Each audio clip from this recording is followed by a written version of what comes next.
My name is Evelyn Rhodes, and I turned 71 this spring. I used to believe I'd earned a gentle kind of silence, a porch swing, a cup of tea, the sound of the tide instead of ticking clocks. But that night at Beacon Diner, surrounded by my own family, I learned how loud silence could be. The place smelled of butter and cinnamon. The neon sign outside buzzed like a fly against the glass. My son Michael sat across from me, shoulders hunched, pretending to read the menu though we'd already ordered. Paige, his wife, was stirring her coffee, the spoon clicking against the mug like a countdown.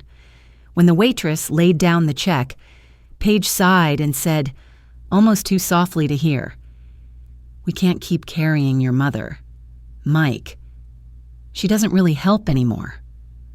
No one moved. The air between us thickened. My hands were resting on the table, palms open, as if waiting for someone to place something in them, a defense, an apology, maybe just a hand. Michael didn't look up. The waitress smiled politely, pretending not to hear. And the jukebox started another song from the 70s, cheerful and cruel in its timing. I felt the sting travel through me, sharp but quiet, the way frost creeps under a closed door. I thought about every morning I'd packed his lunch when he was a boy, every night I'd stayed up counting the tips from my postal shift to make Christmas happen. All of it stacked neatly in my memory like letters that would never be delivered. I reached for my purse and placed a $10 bill on top of the check. My hand didn't shake. I said, "Keep the change," to no one in particular, and slipped my coat from the booth. As I pushed open the door, the little bell chimed above me. I remember thinking how strange it was that even a door says goodbye more clearly than the people you love. Outside, the wind off the harbor smelled like salt and rain. Somewhere in that wind, a single thought formed and refused to leave. Maybe it's time to stop asking for a place at their table and build my own instead. When I got home that night, the house was already dark. Only the blue glow from the television leaked down the hallway, painting stripes across the floor. Michael had fallen asleep on the couch, still wearing his work boots. The sound of the news anchor bled into the hum of the refrigerator. Everything ordinary, everything safe, felt foreign. I walked past him quietly, the smell of motor oil and detergent clinging to his jacket. In the kitchen, a single plate sat in the sink, streaked with gravy. I rinsed it under the tap, not because it was mine, but because it gave my hands something to do. The water was warm, steady, forgiving. I wished people could be that way too. From upstairs came the soft shuffle of Lila's footsteps. "Grandma," she whispered. I looked up just as her small face peeked around the corner. "Did you forget to say goodnight?" I smiled, or tried to. "No, sweetheart. I just got home late." She patted down the stairs in her socks and hugged my waist. Her hair smelled like apples and the faint smoke of the fireplace. "Mom was mad again," she said, "but I drew you something." She handed me a crumpled page, 2 stick figures holding hands under a sun too big for the sky. "We're at the beach," she explained, "because that's where you're happy." I swallowed hard and tucked the picture into my pocket. "That's perfect," I told her. "Now get some sleep." After she went upstairs, I sat at the table and stared at the clock on the wall. Its second hand twitched forward with a stubborn rhythm. Tick, tick, tick. Every sound seemed to measure the space between who I had been and what I was now, a woman waiting in a house where no one truly wanted her. Paige's car pulled into the driveway close to midnight. The headlights cut across the kitchen blinds, sharp and white. I didn't move. I listened to her footsteps, the jingle of her keys, the weary sigh before she closed the door to their room. Then, silence again. I looked around the kitchen, the chipped mug, the grocery list pinned to the fridge, the half-empty bowl of fruit, and realized how invisible I'd become in this place. I'd built a home for them, and somehow, I disappeared inside it. When the clock struck midnight, I folded Lila's drawing and slipped it into my purse. I didn't know exactly where I would go yet, but I knew this. I would not let the rest of my life sound like this silence. By morning, the air had turned thin and cold, the kind that smelled faintly of snow even when the forecast said rain. I moved quietly through the kitchen, careful not to wake anyone. The floor creaked in the same places it always had, as if the house itself knew what I was about to do and wanted to stop me. I packed what I could fit into one suitcase, the blue one Michael bought me years ago when we still took road trips, a few dresses, my church shoes, and the folder that held my savings statements. On the counter, I left a plate of banana bread for Lila with a note that said, "Warm this up before school. Remember, sugar burns faster than kindness." I didn't sign it. She'd know. Before leaving, I stood by her door for a long moment, listening to her soft breathing. A strand of fairy lights framed her bed, glowing pink in the half-dark. On her wall, she'd taped my old postcard from Cape Cod, the one with the lighthouse. I smiled through the ache in my chest. Downstairs, I heard Michael stirring. The coffee machine hissed, then sputtered. He came into the hallway still in his work shirt, his hair uncombed. When he saw the suitcase, he stopped. "Mom," he said, rubbing the back of his neck. "What's going on?" I zipped the bag, slow and steady. "You've got enough to carry. Michael, I won't make it heavier." He frowned. "You don't have to go. Paige didn't mean—" "She meant it enough," I said softly. "And you didn't disagree for a second." He looked like the boy I used to scold for sneaking cookies before dinner. Small, guilty, searching for the right words. But none came. I placed my hand on his arm. "Take care of her. Take care of yourself." He nodded, his eyes glassy, and stepped aside as I opened the door. The wind rushed in, sharp and salty. I could hear the distant call of a ship's horn from the harbor. Outside, the driveway shimmered with frost. My breath clouded in front of me as I pulled the suitcase to the car waiting at the curb, a small rideshare I'd ordered before dawn. The driver didn't ask questions. He just nodded and lifted my bag into the trunk. As the car rolled away, I looked back once. The porch light flickered in the gray morning, the same way it had for years. But this time, I didn't turn back to fix it. The driver dropped me off near the docks, where the air smelled of wet wood and diesel. The sky was the color of pewter, heavy with clouds that hadn't decided whether to cry or not. I pulled my suitcase along the cracked pavement until I found the narrow brick building with a flickering sign that read, "Harbor Rooms, weekly and monthly rates." Inside, the lobby was barely more than a hallway. A small bell sat on the counter, and when I rang it, a woman in her 60s appeared from behind a curtain. Her name tag said Delgado. She wore her gray hair in a loose braid and had kind eyes that didn't pry. "Weekly or monthly?" she asked. "Monthly," I said, setting my suitcase down. "For now." She slid a clipboard across the counter. "First month's rent and a cleaning deposit. Cash or card." I handed her the envelope I'd prepared. The bills were crisp, the corners still sharp. They smelled faintly of the cedar drawer I'd kept them in, waiting for a different kind of future.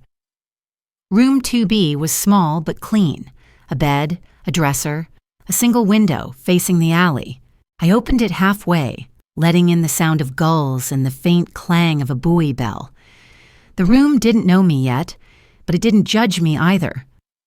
I unpacked slowly, one piece of my old life at a time. My metronome went on the nightstand, still ticking from the choir days. My recipe cards filled a drawer that smelled faintly of lemon polish. And in the corner, I leaned the framed picture of Lila, her smile wide and sure, the kind of smile that makes you believe in things again.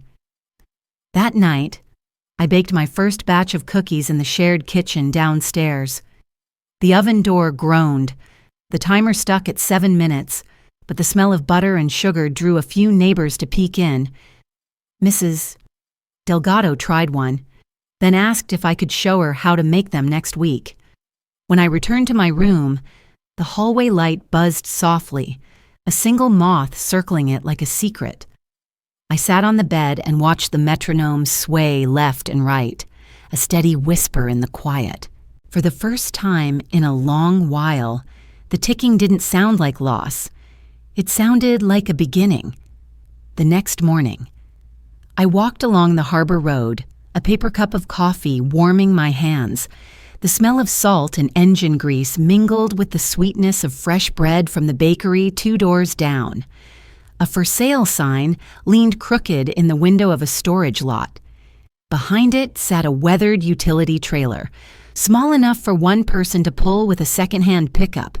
The paint had peeled to dull silver, but something about it caught my breath, like it had been waiting for me. A man in a flannel jacket came out of the garage, wiping his hands on a rag.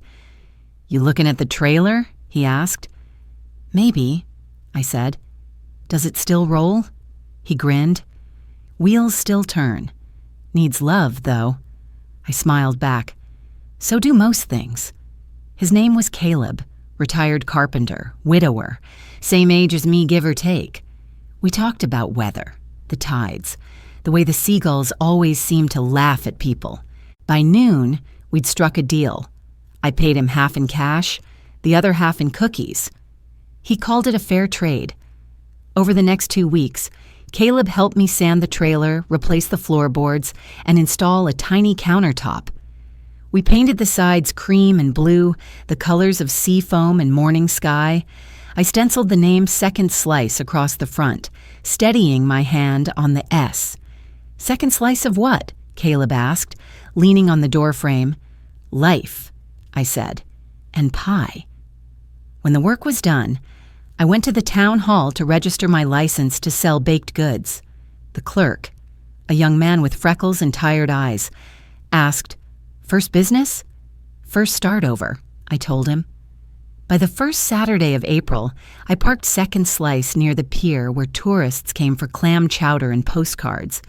I set out a chalkboard sign, "Pay what you can. Every crumb helps." The first customer was an old fisherman with weathered hands who paid with quarters. The second was a teenage girl who said she'd bring her mother next time. As the sun climbed, the smell of butter and cinnamon drifted into the sea air. A few people stopped just to talk, just to smile. And somewhere in the middle of that morning, I felt my chest loosen, like a knot finally giving way. That evening, when I counted what I'd earned, it wasn't much, but it was mine. Every penny smelled faintly of sugar and salt, and for the first time in years, it smelled like freedom. By early summer, Second Slice had become part of the harbor's rhythm. Saturday mornings brought fishermen with sunburned necks, tourists with cameras, and locals who said my pies tasted like real butter and old memories.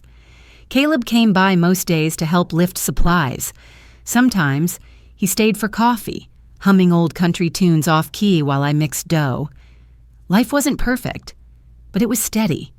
And for someone my age, that felt like grace. Then, one afternoon, Michael showed up. His pickup rolled to a stop beside the trailer, dust settling on his windshield. I hadn't seen him in weeks. He climbed out, looking worn, his shirt stained with oil, his eyes red from lack of sleep. "Paige found out you're selling pies," he said. "She thinks people are talking." I wiped my hands on my apron. "Talking about what?" "That you left," he said. "That we pushed you." I watched a gull sweep low over the pier before answering. "Didn't you?" He sighed, shoving his hands into his pockets. "Mom, that night at the diner, I should have said something." "Yes," I said quietly. "You should have." He nodded, ashamed, and looked toward the sea. Lila's been drawing pictures of your trailer. She misses you." My heart clenched. "She can visit anytime." I told him. "I'm not hiding." Later that week, I got a call from Lila's school counselor. She said Lila had been distracted in class, drawing waves and pies instead of doing math. "She talks about you," the counselor said gently. "Would you be open to meeting us here, maybe just to reassure her?" The next day, I stood outside the school office, the same kind of hallway where I used to wait for Michael decades ago. Lila spotted me first and ran straight into my arms. She smelled like crayons and shampoo. Paige arrived a few minutes later, her face tight, voice clipped. "I didn't expect you'd actually come. I said I would," I replied. During the meeting, I didn't say much. I just listened to the counselor, to Michael trying to sound calm, to Paige's irritation softening when she saw Lila cling to me. When it was over, Lila slipped a folded paper into my hand, a sketch of me at the harbor, smiling behind the counter of Second Slice. "Do you like it?" she whispered. "It's perfect," I said, my throat aching. "You even got the smell of cinnamon, right?" By late July, the whole town was buzzing about the annual Harbor Festival. Booths were going up along the boardwalk, and the air smelled of salt, kettle corn, and anticipation. Second Slice was invited to join the food stalls for the first time. I spent the night before the festival rolling out dough until my hands ached, humming under my breath to keep the rhythm. Caleb showed up with a thermos of coffee and 2 folding chairs. "You ready to feed half of Maine?" he teased. Morning came bright and loud, music, laughter, gulls circling like confetti. I wore my best apron, the one with the stitched blue anchors. People lined up early, some just to tell me they'd heard my story, the woman who started over with sugar and courage. I smiled, said thank you, and handed out slices of pie warm enough to melt the forks. For hours, I didn't think about the past at all. Until I saw Paige. She was standing a few booths away, arms crossed, watching. Her hair was pinned neatly, her lips pressed thin. Michael was beside her, holding Lila's hand. My chest tightened. Lila spotted me and waved, her face bright as the morning sun. Paige hesitated, then walked over. "Quite the crowd," she said. I nodded. "They're hungry." Her eyes swept over the sign. "Second Slice. Clever. People think you're a saint, you know? Starting over at your age, it makes a good story." "It's not a story," I said. "It's just my life." She frowned, glancing around as if afraid someone might overhear. "You made us look heartless." "I didn't make you say what you said," I replied. My voice was calm, but the words had weight. Before she could answer, a voice crackled over the loudspeaker, announcing the evening's charity storytelling at Beacon Hall. I'd been asked to speak, a short 5 minutes about Second Slice and second chances. I hadn't planned to say anything personal, but as I walked to the small stage that night, I saw them again in the crowd. Michael, Paige, and Lila sitting together in the second row. I took a breath, the microphone cool in my hand. "When people talk about starting over," I began, "they usually imagine youth, but sometimes starting over happens when you think you've already finished your story." I spoke about the harbor, the kindness of strangers, the smell of butter and salt that had stitched my days back together. Then, without naming anyone, I said, "Respect isn't something we ask for, it's something we must keep for ourselves, even if no one else does." The hall went quiet. When I stepped down, Michael stood, his eyes shining. He clapped once, then again. Slowly, the rest followed. Paige didn't clap, but when I looked her way, she gave a small nod, uncertain, almost shy, and for the first time, it felt like maybe the silence between us was starting to crack. The next morning arrived with a softness I hadn't felt in years. The harbor was half asleep, waves folding themselves against the pier like tired hands. A thin fog lingered over the water, the kind that makes everything seem closer and quieter. I opened the window of my little room, breathing in the damp air and the faint smell of salt. Somewhere down the street, someone was brewing coffee. It had been a week since the festival at Beacon Hall. Word about my speech had spread faster than I expected. A woman from the community center had stopped by the trailer yesterday, asking if I'd consider teaching a small baking class for seniors. Not about recipes, she said. About courage. I told her I'd think about it, but the truth was, I already knew the answer. When I stepped outside, Second Slice stood where I'd left it, fresh paint gleaming under the pale sun, a little chipped at the corners, but proud. I ran my hand along the lettering, tracing the edge of the S. The trailer wasn't just a business anymore. It was a proof of life. By the time I reached the pier, the first few regulars were already waiting. Caleb was there too, holding 2 paper cups of coffee. He smiled when he saw me. "Morning, partner." "Morning," I said, taking the cup. The warmth spread through my fingers. The first customers arrived, a pair of dock workers I knew by face, not by name. One of them slipped $1 into the jar and said, "Best pie in Ash Harbor, Miss Evelyn." The other nodded. "You remind me of my mother. She used to bake when she was mad at the world." I laughed.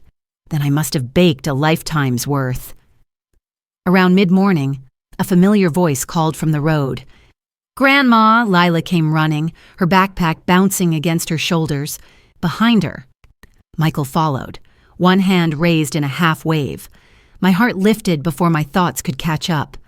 Lila threw her arms around me, smelling of rain and crayons and new beginnings. "Mom let me come early," she said, breathless. "Dad said we could help you today." I looked up at Michael. He nodded, eyes steady, voice low. "If you'll have us." There was no grand apology, no speech, just that small offer, simple and true. I handed him a spare apron. "You remember how to cut a pie, don't you?" He grinned faintly. I learned from the best. The 3 of us worked together, the rhythm easy and unspoken. Lila took orders. Michael sliced the pies, and I poured coffee. The fog lifted by noon, revealing a sky so blue it almost hurt to look at. When the rush slowed, Lila pulled something from her backpack, a small wooden box wrapped in twine. "Dad and I made this," she said. Inside was my old metronome, polished and fixed. The brass gleamed like sunlight. "It ticks again," she whispered, winding it carefully. The steady click filled the air, mixing with the cry of seagulls and the distant clang of the harbor bells. Michael leaned against the counter, watching me. "You were right, Mom," he said quietly. "Respect isn't given. You have to live in a way that demands it." I touched his hand, just for a moment, and forgive in a way that earns it back. As the afternoon faded, Lila perched on the edge of the trailer, legs swinging, humming along with the metronome's beat. Caleb waved goodbye from across the pier, and I waved back, the sun glinting off the water behind him. When I looked around, everything shimmered. The sea, the trailer, the people moving through their day. The life I'd built wasn't loud or grand, but it was mine, entirely mine. The metronome kept ticking, sure and calm, marking time not as something lost, but something still beautifully alive. Thank you for watching. If you enjoy these family drama and revenge stories, please subscribe and join me for more every day.